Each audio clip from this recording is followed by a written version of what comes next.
You read something, 5 minutes later, it's gone. Names disappear, concepts blur, pages vanish like they were never there. Most people think this is normal. Your brain just has bad memory. Wrong. Your brain is not broken. Your study method is because intelligence agencies cannot afford forgetting. A CIA analyst might read a classified report once, just once, then walk into a briefing room and explain every detail to people who decide national policy. No notes, no laptop, no second chance. So they train differently, not longer, differently. And one of the simplest drills they use is brutally effective. 20 minutes, that's it. 20 minutes that forces your brain to encode information like a hard drive instead of a leaky bucket. I'm going to show you exactly how the drill works. And by the end of this video, you'll never review information the same way again. Chapter 1. The Illusion of Knowing. Most people study like this. Read, highlight, maybe reread. Feels productive, looks productive, completely useless. Psychologist Robert Bjork calls this the illusion of competence. Recognition is not memory. You look at a sentence and think, yeah, I remember that. Of course you do. It's right in front of your face. But remove the page, and suddenly your brain goes blank. This is why rereading fails. You aren't retrieving information. You're recognizing it. It's like looking at answers during a test and saying you knew it. No, you saw it. Huge difference. Researchers behind the book Make It Stick demonstrated this repeatedly. Students who reread material felt confident. Students who tested themselves struggled. But the testers remembered dramatically more information days later. Because learning doesn't happen during reading. Learning happens during retrieval. Retrieval is the workout. Reading is just looking at the gym. And intelligence training takes this idea to the extreme. Because analysts don't just need familiarity. They need recall under pressure. Imagine briefing a general. Imagine explaining a complex report with no notes. You can't say, wait, let me check the page. So the training forces your brain to retrieve information immediately. Not tomorrow, not next week, now. And that's where the 20-minute recall drill begins. But here's the problem though. Most people hear test yourself. Then they create flashcards and review them endlessly. Still inefficient. Because the brain needs pressure. And the drill creates exactly that. Chapter 2, the interrogation method. In intelligence training, there's a brutal technique used during analyst development. It's essentially intellectual interrogation. An instructor reads a short intelligence brief, then closes the document, and immediately asks questions. What were the 3 key actors? What year did the conflict begin? What were the economic drivers mentioned? You answer on the spot. No notes, no preparation. No mercy, terrifying good. Because stress is a powerful memory amplifier. Neuroscientists have shown that when your brain struggles to retrieve information, it releases neurochemicals that strengthen memory encoding. Mistakes trigger correction signals. Those signals mark the information as important. Psychologists call this desirable difficulty. Learning should feel hard. If studying feels easy, you're probably not learning. Medical training uses the same method. It's called pimping. During hospital rounds, a senior doctor fires questions at residents. What nerve controls this muscle? What is the mortality rate for this complication? If they don't know, everyone sees it. Uncomfortable, effective, because that pressure forces retrieval. And retrieval is what rewires memory. Intelligence training simply packages this pressure into a repeatable system. A short, brutal recall cycle. 20 minutes, 3 stages. Stage 1 is exposure. Stage 2 is reconstruction. Stage 3 is interrogation. Simple, but devastatingly powerful. Let's break it down. Chapter 3. The 20-minute recall drill. Here is the exact structure. Step 1. 5 minutes of input. That's it. Read an article. Study a page. Watch a short lecture. 5 minutes only, not 30, not an hour. Why? Because long sessions trick your brain. You think you're learning because you're absorbing information. But absorption isn't encoding. Short exposure forces your brain to prioritize. You read actively. You notice patterns. You identify structure. 5 minutes. Then you close the material. Completely. Step 2. 10 minutes of reconstruction. Now you write everything you remember. Everything. Ideas. Keywords. Concepts. Connections. Don't check the material. Don't cheat. Just reconstruct the information from memory. This part feels terrible. Good. Your brain is struggling.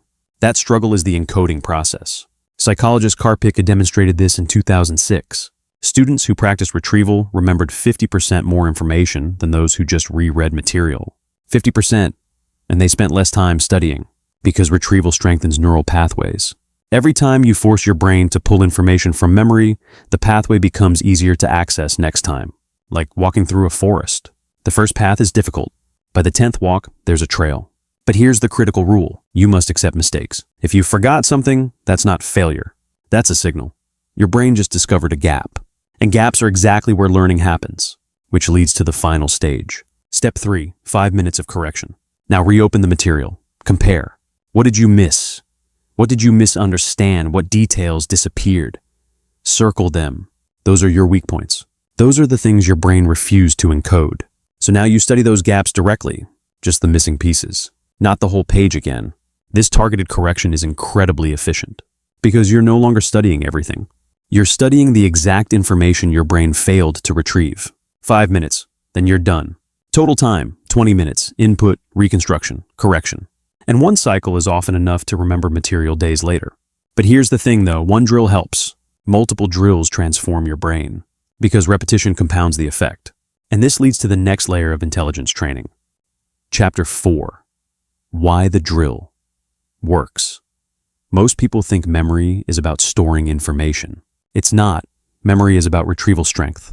Hermann Ebbinghaus discovered this in the 1880s. He mapped the forgetting curve. The results were brutal. Within 24 hours, you forget most of what you learned. Within a week, almost everything disappears.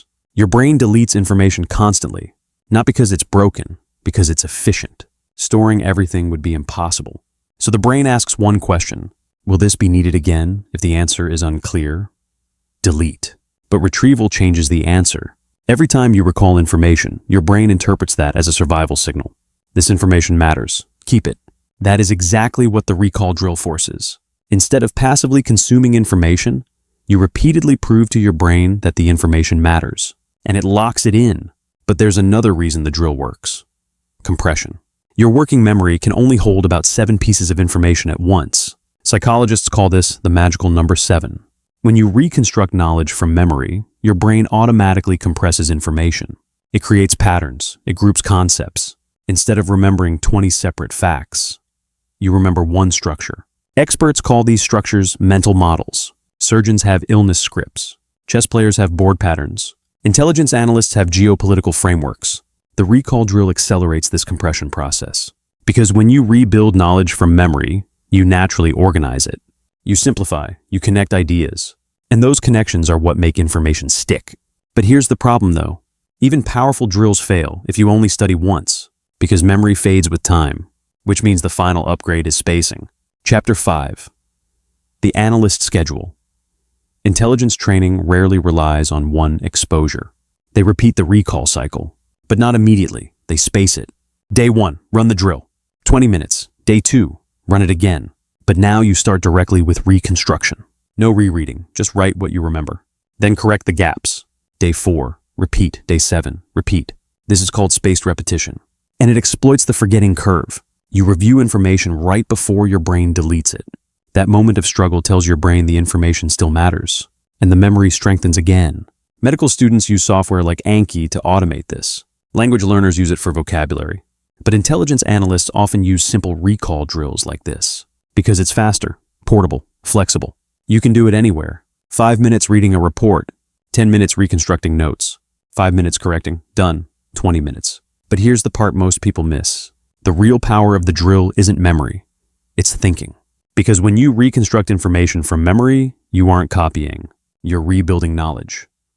And rebuilding forces understanding, which leads to the biggest advantage of the entire system. Chapter 6, Thinking like an Analyst. Most students try to memorize facts. Analysts memorize relationships. Instead of remembering 10 disconnected details, they remember a structure. Example, imagine reading a report about a geopolitical conflict. Average student remembers scattered details. Dates, names, locations. Analyst remembers the system. 3 actors, 2 motivations, 1 economic trigger. Everything fits into that framework. Now memory becomes easy, because instead of storing dozens of separate facts, you're storing one map. And maps are easy to recall. This is exactly what the reconstruction phase of the drill trains. You aren't copying notes. You're building a model, which means when someone asks you a question later, your brain doesn't search for a sentence. It searches for the map, and the answer appears instantly. This is why experts appear to have photographic memory. They don't. They just compress information better. And the recall drill trains that compression automatically. But here's the problem though. Even with this drill, most people still fail. Not because the method doesn't work, because they quit too early. The drill feels uncomfortable. You forget things. You make mistakes. Your brain struggles. Most people hate that feeling. Experts chase it. Because that discomfort is the signal that learning is happening. No struggle, no encoding. No encoding, no memory. So if your study session feels easy, you're probably wasting your time. But if your brain feels like it's sweating, you're doing it right. And once you start using this drill consistently, something strange happens. Your brain adapts, retrieval becomes faster, compression becomes automatic, and learning accelerates dramatically. But there's still one problem. Even if you can memorize information quickly, if you're studying the wrong material, you're still wasting time. Which is why the next step is learning how elite performers identify the critical 20% of information that actually matters. Because once you combine that focus with the recall drill, your brain becomes something very different. Not a leaky bucket, a hard drive. And that's exactly what I break down in the next video.